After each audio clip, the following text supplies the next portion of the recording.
Thomas Tuchel is a coach that seems to have got Chelsea fans already excited should he potentially take over from Antonio Conte in the summer. The 44-year-old has a reputation of free-flowing, attractive football that gets fans on their feet, something that we haven't seen too much of under Conte this season. There have been constant rumors that Conte could be set to leave this summer, with both he and Tuchel being linked to the PSG job, while the latter is also being rumored as a possible replacement for Conte, should he not see out the final year of his contract with the Blues. It is maybe Conte's lack of flexibility that has come under the most amount of scrutiny, and one that Chelsea fans are starting to lose patience with. Since that fateful night last season at Arsenal when the Blues were staring down the abyss of a 3-0 defeat and the Italian decided to switch to 3 at the back, he has never looked back. During the title-winning campaign, 3-4-3 became the staple in which success was developed and then achieved. But this season, opponents have adapted and evolved to Conte's style of thinking, while the man himself has not. Variations of 3-4-3, 3-5-2 and 3-4-1-2 have been used, with Alvaro Morata, Michy Batshuayi, Olivier Giroud or even Eden Hazard having led the line at different times. But that seems to be where the creativity has ended, and the approach that was so successful last season has been nullified by fresher ideas of pressing from those in the Premier League in Europe that has got the Blues into trouble. One of the Tuchel's impressive traits at Dortmund was his ability to adapt to situations and change the structure of his team accordingly, bringing a brand of attacking, exciting football. Usually his sides would start in a 3-5-2, which, like Chelsea under Conte, could evolve into a 5-3-2 or a 3-4-3.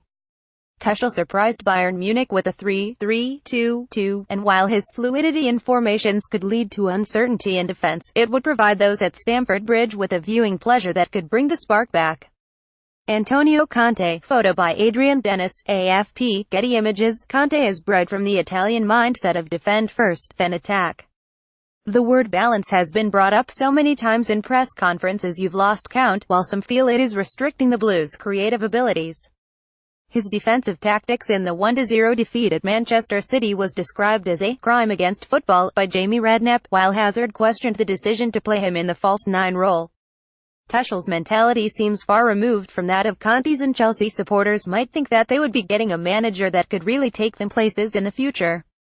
But for all that shine and gloss on the surface, if you dig deeper into the problems that Tuchel had at Dortmund, you would find a similar tale at Chelsea, which would only resurface should he take the job at Stamford Bridge. Transfers have been a regular feature in Conte's gripes this season, with a relentless feeling of deflation that he has not been given the players that he really wanted.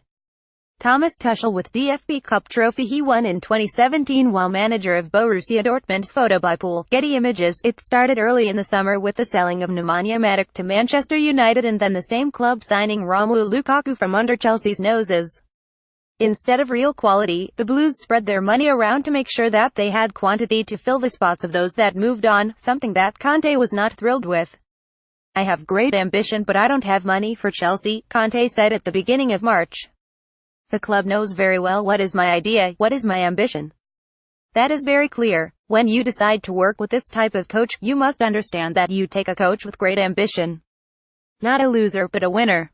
And that ambition must always be shared. Last season we did a fantastic job. We were a great surprise. Our competitors didn't rate Chelsea to fight for the title, to win the title. But then you have to continue to build something important with the coach. The players and I in the club, we must be unhappy now not to be fighting for the title because the league finished after the first part of the season. Manchester City won it in that first part of the season. This must be a great frustration for me, for my players, for my club. If your name is Chelsea, you have to try to fight until the end." Skip over to the Bundesliga and you would have seen a similar pattern of a coach frustrated with seeing some of his best players being shipped off with replacements not coming through the revolving door. Henrik Mkhitaryan, Mats Hummels and Ilkay Gundogan all left in the summer of 2016, and Tuchel felt that he had been let down by Dortmund CEO Hans-Joachim Watzke. The German side brought in youngster Alexander Isak the following January, a player that Tuchel did not even know, and the frustrations continued to grow. "There are transfers in which you as a coach are involved in from a very stage," Tuchel said. "That's mostly transfers of players who can help immediately. You have to be involved from the very beginning. There are transfers like Alexander Isak now where the scouting staff and Michael Zorc do the groundwork. This means they know the player and he's on their radar because I did not know the player. It was like that with summer signings, Ousmane Dembele and Emre Moore. They were scouted. My person only enters at a very late stage. That's just normal. Sound familiar?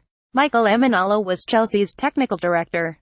Image, Glenn Kirk, AFP, Getty Images. There is also one role that brings the Chelsea transfer saga in full circle, with that being the technical director, something that is yet to be filled at the Blues.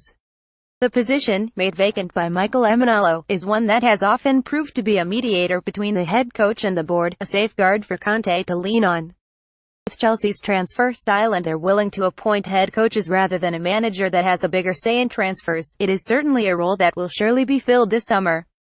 But with that pulling of power comes friction between head coaches and a director of football, something that Chelsea experienced with Emenalo and Jose Mourinho back in 2013.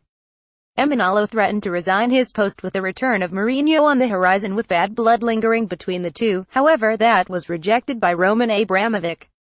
Meanwhile, it is no secret that Tuchel and Dortmund's previous sporting director Sven Mislintat are not fans of each other, with nasty disputes between the pair. The row between Tuchel and me started over Atletico Madrid's Oliver Torres. Mislintat, who is now Arsenal's head of recruitment, admitted. A fantastic possession-based footballer, whom I would have loved to sign. One of the best number 8s when it comes to passing. He's also excellent in positioning.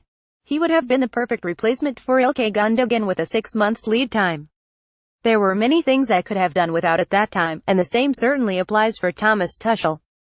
In the end, it damaged us all. Those incidents don't make for great reading should Tuchel be a replacement for Conte, with similar patterns sure to bring themselves back up again, and the issues running deeper than just who is in charge of the squad on the pitch.